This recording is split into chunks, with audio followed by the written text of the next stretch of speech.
Ok, merci. Écoutez ma version.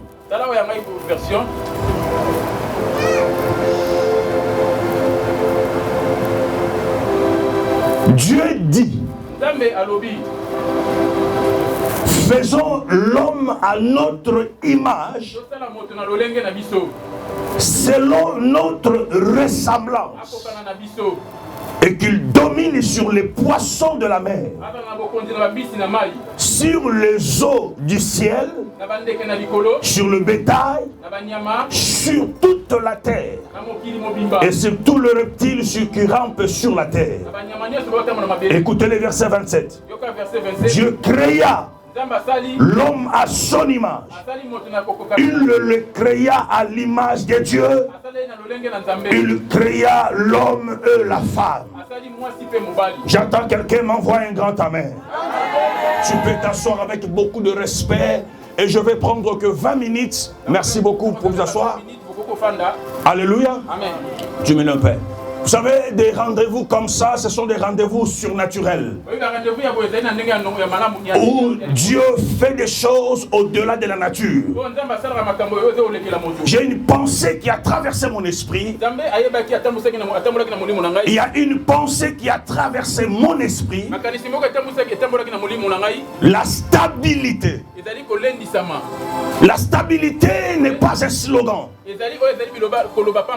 La stabilité n'est pas un cri. La stabilité, ce n'est pas du sentiment. La stabilité est une vie.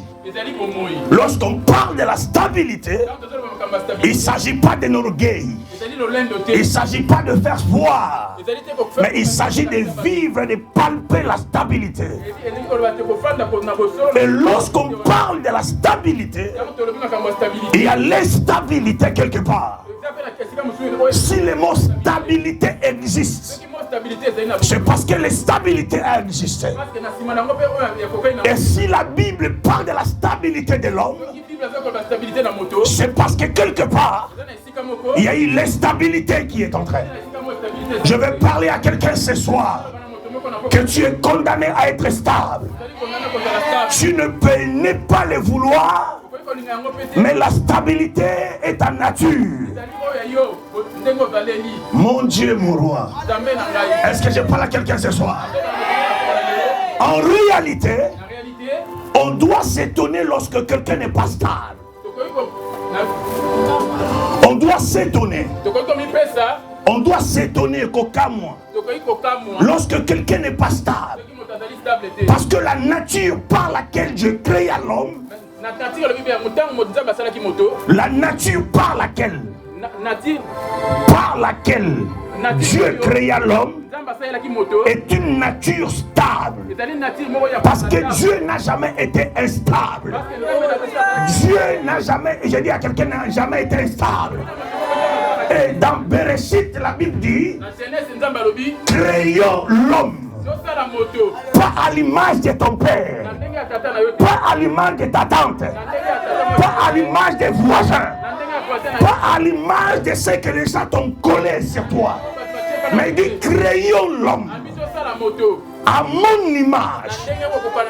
Quand le Dieu fait part de ce message, il y a un transfert qui se fait. Dieu est en train de prêter sa nature. Il le prête à l'homme. Dieu dit, je prends ma nature. Je vais l'emprunter à l'homme. Il dit, créons l'homme à notre image. Attendez, là, tu ne veux pas encore dire amen. Voilà, là, il faut dire amen. Dieu dit, créons. Dieu dit. Il est seul. Il parle au singulier.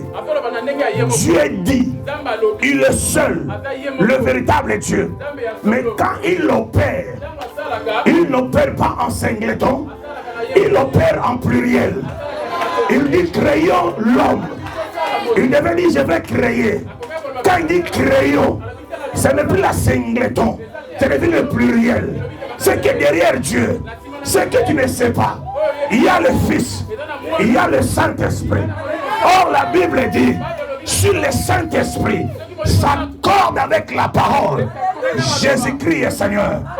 Je me dis devant toi, tu n'as pas que la nature de Dieu, tu as la nature de Dieu la nature du Fils et la nature du Saint-Esprit. Je parle à quelqu'un ce soir.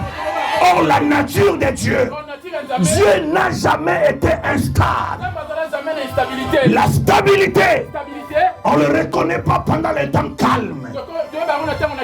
La stabilité, on ne le reconnaît pas quand tout va bien.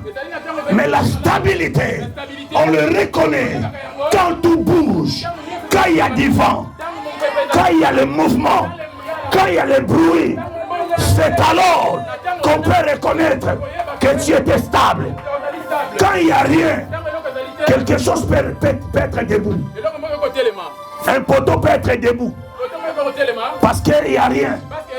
Mais si on met du vent, quand le vent commence à souffler, c'est comme ça qu'on saura qu'est-ce qui est stable et qu'est-ce qui n'est pas stable. Or, dans la vie, il y a un mouvement, il y a le bruit. La maladie est un mouvement. La pauvreté, c'est un bruit. C'est comme ça dans cette période qu'on reconnaît un homme ou une femme stable. Même Dieu a connu des difficultés.